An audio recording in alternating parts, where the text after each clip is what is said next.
There's a lot of ADHD information out on the internet. It's overwhelming, and there's a lot out there that is false or not helpful, places offering odd treatments or cures, in some ways harmful to our community. So the thing that sets us apart from other organizations or other information on the internet especially is that we are very focused on evidence-based and medically sound information and getting that out to the public. So one of the ways we do that is we have a cooperative agreement grant with the Centers for Disease Control. So we are partially funded by the CDC grant, and all of that information is vetted and reviewed by medical experts. And so all of the information that comes out of our organization, you can trust that it is real and medically sound and trusted information. So we are known in the field for that. And that is a big differentiator between us and a lot of other places you could go for ADHD support and information.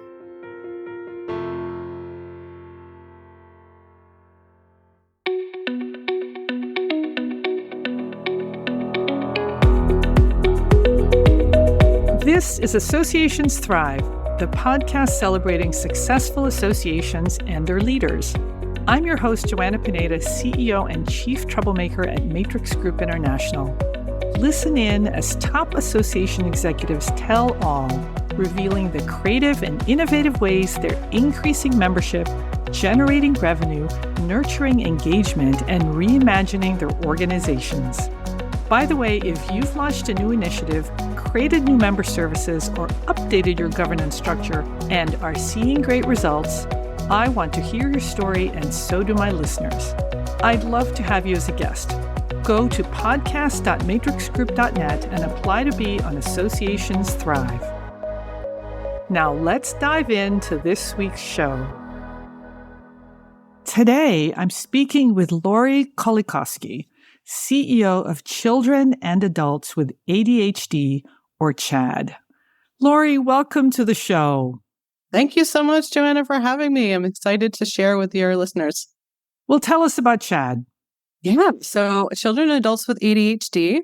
CHADD is the biggest organization dedicated to serving the needs of people with ADHD. Our mission is to empower people affected by ADHD by providing evidence-based information, supporting individuals, their families, and professionals to assist them throughout their journeys, and advocating for equity, inclusion, and universal rights. So our vision is a world that incorporates, recognizes, and celebrates the strength of those with ADHD.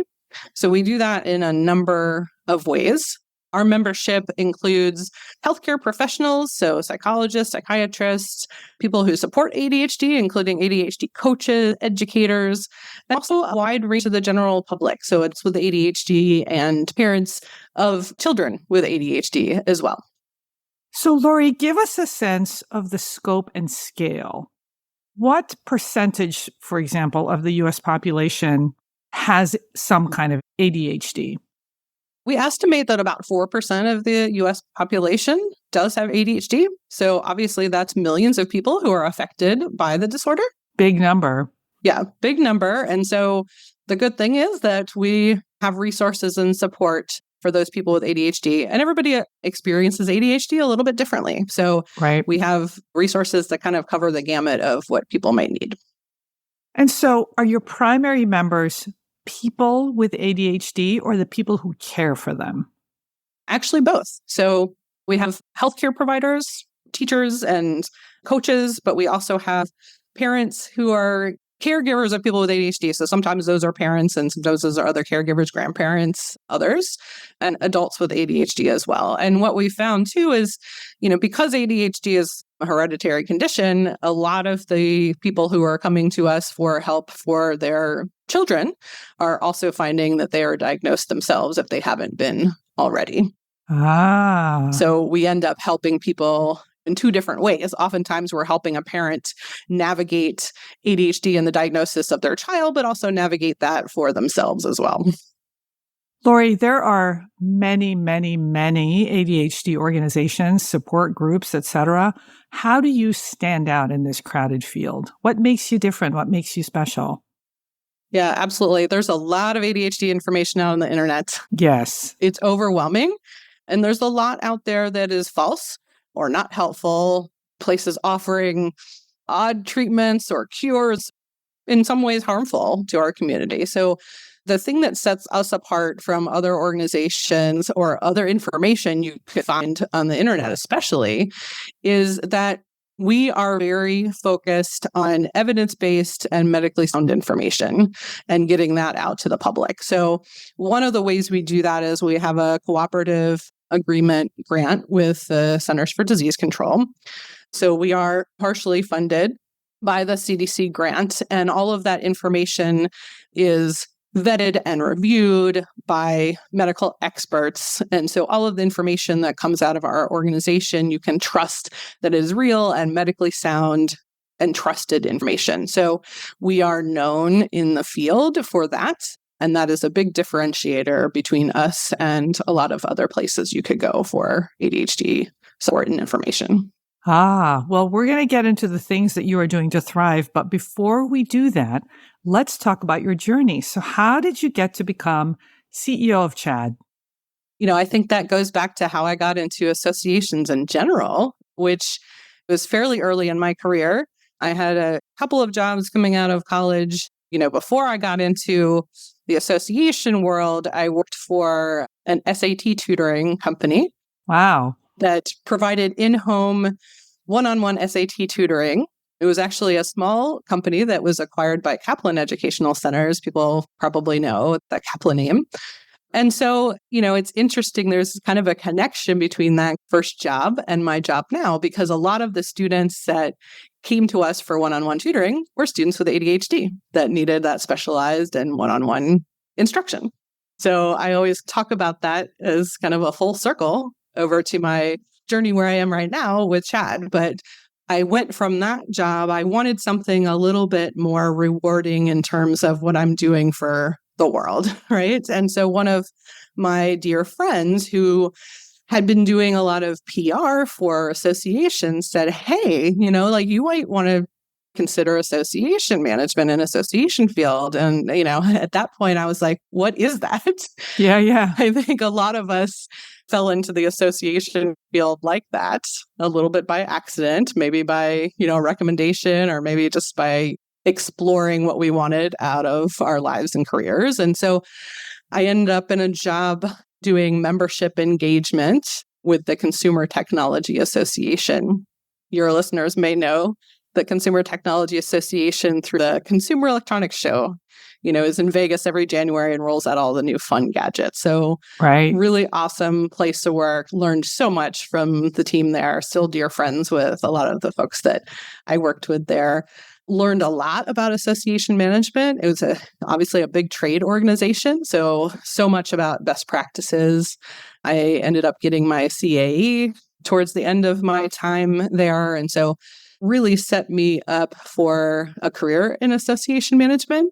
Wasn't necessarily intending that, but that's certainly where I find myself now and all in on association management now. But I went from that job and that organization to the American Society of Transplant Surgeons. Very different organization than CTA. Went from trade to professional society, electronics and manufacturing to healthcare. But a lot of those same principles, especially in membership development, were relevant in both organizations. And I was lucky to be able to experience a lot of opportunity with the transplant surgeons, a lot of different projects and services and events and things I was able to see from idea to successful ongoing programs there. I was there for about 12 years, ended there as the deputy executive director. And the next step in my career, I think, was naturally to look at becoming a CEO or executive director of an association. And so I was lucky enough to have developed a wonderful network of colleagues through my volunteering with the American Society of Association Executives, which is where I met you and many other wonderful colleagues in the field. And so one of my dear friends sent me the listing for the CHADD position. The rest is history. So shout out to Sharon Kneebone for sending that listing over to me. who I love and who's a client. She's amazing. Sharon is amazing and so glad to have met her and call her a friend based on my involvement with ASAE. Well, let me ask you a question. You said something really pretty tantalizing. You said the next logical step in my progression was to become a CEO. Is that really the case? Why did you feel that way? Because not everybody's cut out to be a CEO and not everybody wants to be a CEO. I'm glad you brought that up because I say that for me personally. When I started examining what I wanted next, I worked with an executive coach in the association field. So I'll drop another name, Carol Vernon. Love Carol. She really helped me look at what do I want from my career? What is rewarding to me? What am I good at? And that's how I came to the realization that that was the next logical step for me. So when I say logical step, that's more about myself, but I'm really passionate about making sure that my colleagues, my friends, my direct reports find their path. And I have had, dear friends and colleagues that I have met along the way whose path they think, because they keep hearing that the next logical step is CEO. And I even just said that. So I'll tag myself as somebody who is feeding into that narrative that that is the only way to go, but it's not. And I know some folks are amazing COOs. And I think that that position is so incredibly important in associations. And I'm glad to see the progression back to that. Yeah. Or the focus on that recently. And I've, lent my thought leadership to that effort because I think it's important to know that, hey, you can be a really influential and important leader in the association world and in an association without having to have that CEO title. Absolutely, 100%. Yeah. I mean, I've got a COO, Rajani Nelamangala, and she's told me, look, I don't want to be CEO, not here, not anywhere else. And man, am I lucky to have her because she basically runs my organization.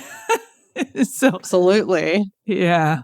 Yeah. I'll give a shout out to Diane Mossholder, the COO at the American Society of Transplant Surgeons, where I was. She is just amazing.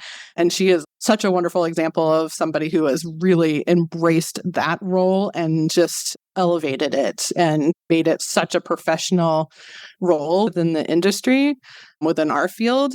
I'm in awe of a lot of people who have those talents and are using those to make the associations greater, because we know our association field in general, it's getting more complicated. There are a lot of things that are just more complex that we're having to deal with, and we need a team of excellent, knowledgeable professionals to be really successful as organizations. Let's turn to CHADD. You've been there 2 years. This is your first CEO role. What's it like? What's it been like to be at CHADD after coming from a professional society and before that a trade association? Very different. Yeah, I love CHADD and what it gives to the community. I feel like it's also an individual association, but different from the professional society that ASTS was. So they have different needs. They have a wide range of people who are members. So some are professionals, and it's a little bit like a professional society to them. But we have the majority of our members are more the general public who are looking for things. So in a way, our organization is part association, part nonprofit, almost like a charitable organization, right? We're trying to get out information about the disorder and provide resources to people. Laurie, you've got something called the National Resource Center that I think is supported by the CDC. Tell us a little bit more about that. Yeah, so the National Resource Center on ADHD is a program supported by the CDC that allows people to come to the CHADD website, inquire about services. We have fact sheets, sources, and links to centers that provide ADHD support and treatment. There we have articles, we have all sorts of information. We have a helpline that people can call in to get information if they want to reach us like that.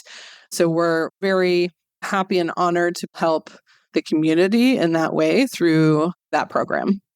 That doesn't always translate into a membership with our organization. Sometimes that means people are just getting resources from us. So that was definitely a transition to assess what are the different needs and how you go about that, because it is different. But I love the challenge of that. So the last 2 years has been really interesting and really diving in with the board of the organization, figuring out ways to improve kind of the operation procedures of the organization. Because I think they went through some transition before I got there. They had a wonderful professional interim CEO in the role, Rhonda Buckley Bishop. She does this for a living in terms of being an interim CEO. And I think that role, similar to what I mentioned with the COO role really being important, I think we're seeing a rise in this professional interim. The CEO role as being important. And that, I feel like that really set me up for success, because a lot of those things that the organization needed, there was a little bit of not a perfect roadmap set up, because, there's always things you can continue doing. But I think at least an initial stab at okay, here are the things that the organization needs to be able to grow and to move to the next level. And so it was wonderful to have that transition between somebody who had really kind of started to look at the needs of the organization. And I was able to step in then and carry some of those things forward and continue to identify the things that the organization needed to grow. And because I did need a lot of organizational support, lots of organizations that went through, especially the pandemic, a lot of things changed and changed quickly. So the thing I was lucky about, I think, in many ways with the organization is the staff team was so incredibly dedicated to the mission, and they were so supportive and open and welcoming to me. So I'm so grateful to the team for that, because we were able to say, what kinds of things do we need to change? What kinds of things do you want? How can I help you do your jobs better? And everybody was so receptive and welcoming to that. But I think having had 2 years of experience with that now, it's hard to make transitions. It's hard to change. And I'm really grateful that they have put in that effort for the field. People with ADHD don't always realize what's happening behind the scenes with an organization. And it's gratifying. Well, let's turn to what CHADD is doing to thrive. You provide curated resources. And as you said earlier, there's a zillion sources of information. So how do you decide what resources are worth sharing with your members, that it's good enough to be on the CHADD website? Yeah. I think that's hard. And I think that's an ongoing thing that most organizations are in a learning process about, right? There's just a lot of information out there, and associations are challenged with, how is their organization helping the field in a different, innovative way than any other place that could get information. Right. And I think we're consistently challenged in that area as a field, association management field. So one of the things that we really need to do, and that we're trying to do at CHADD, is listen to our members, listen to our customers, listen to the people who are coming and asking questions. What are the things that are creating difficulty in their lives? What are the things that are challenges for them that are preventing them from being happy, healthy people? And how can we address that? We do that through education. We do that through resources. We have our annual conference that's coming up in November. It's a great segue. We have ADHD Awareness Month coming up in October. So we really try to just continually listen to people and see what we can get out there that is innovative or different, or things that we are uniquely designed to provide because we have that built-in credibility. One example of something that we are doing that is brand new is we are seeing more and more companies and workplaces that are coming to us for resources for neurodivergent people. So it's gratifying to see that companies are looking at the value that people bring to the table in ways they think differently. Well, as someone who has neurodivergent people on staff, give me 2 things I should be doing to maybe be more sensitive or provide a more welcoming environment. Obviously, it's going to depend on the person, but, what should employers be thinking about? Yeah, so that's a great question. There are several things that we talk to employers about, and we've created this program where we have speakers that we will send in to present to HR departments and workplace employee resource groups and things like that. And it's really sort of this pilot program, but it's taking off. More and more people are coming to us for that.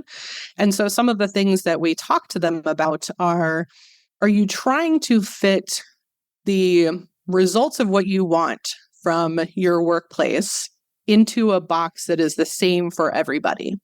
And if you are, you're probably not getting the best from each person, right? So in the case of ADHD specifically, are you being flexible with time?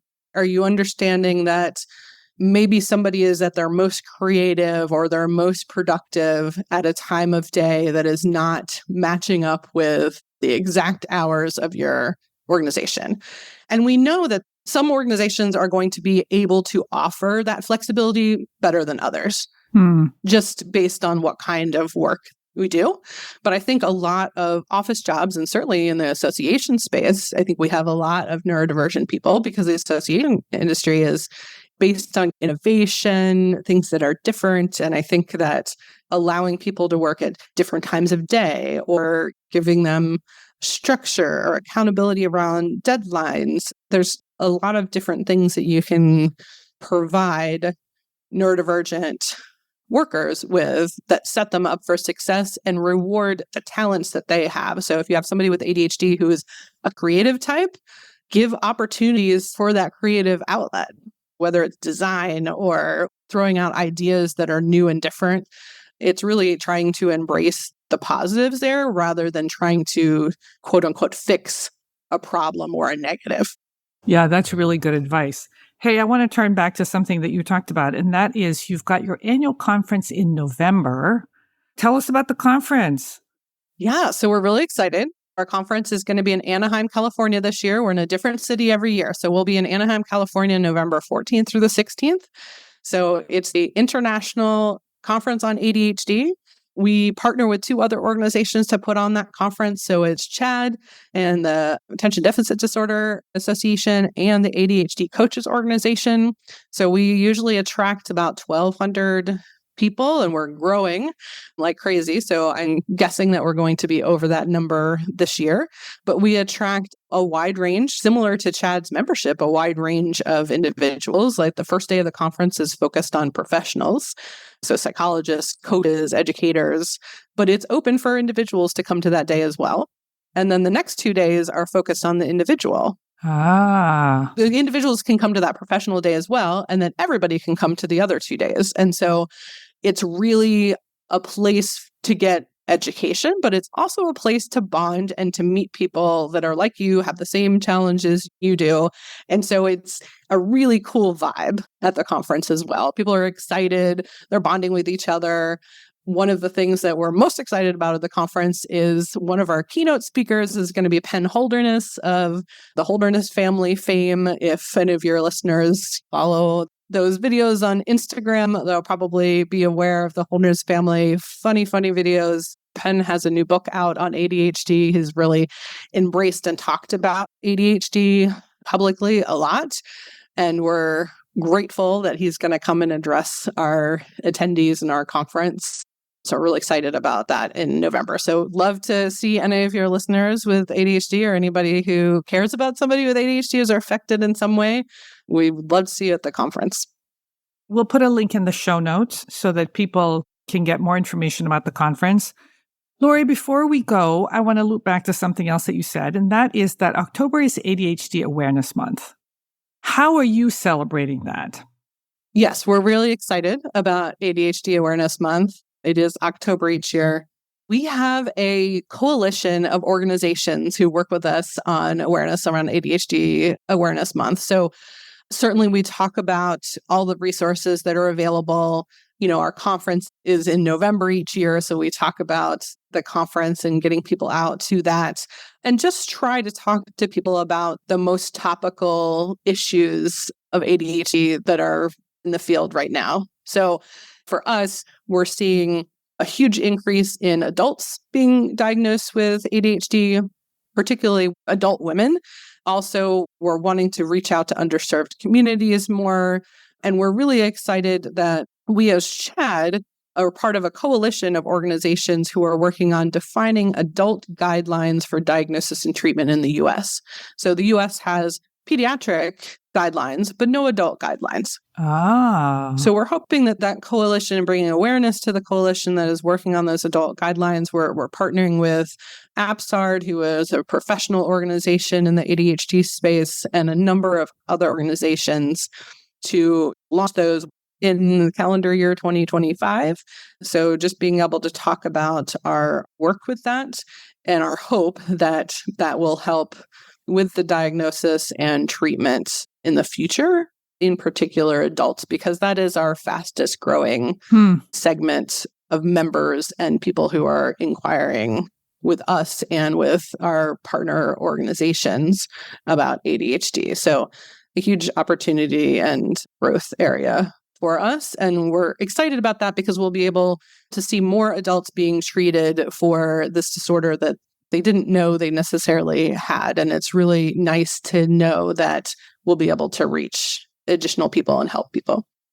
Well, I hope people will visit the website because it sounds like all of us need to be educated about ADHD. We'll put a link in the show notes to the website, to the conference, and any other resources that you want to send my way, Laurie. I want to thank you for being on the show today. Thanks for all that you're doing on behalf of all the children and the adults with ADHD. I hope you'll come back in the future because it sounds like you've got another big year ahead of you. Yeah, I would love to come back and talk to your listeners anytime. It was lovely to be here with you today, Joanna. Thank you so much for the opportunity to talk about CHADD and to talk about my journey. I love giving back to the association community, and so it was lovely to be on here with you today.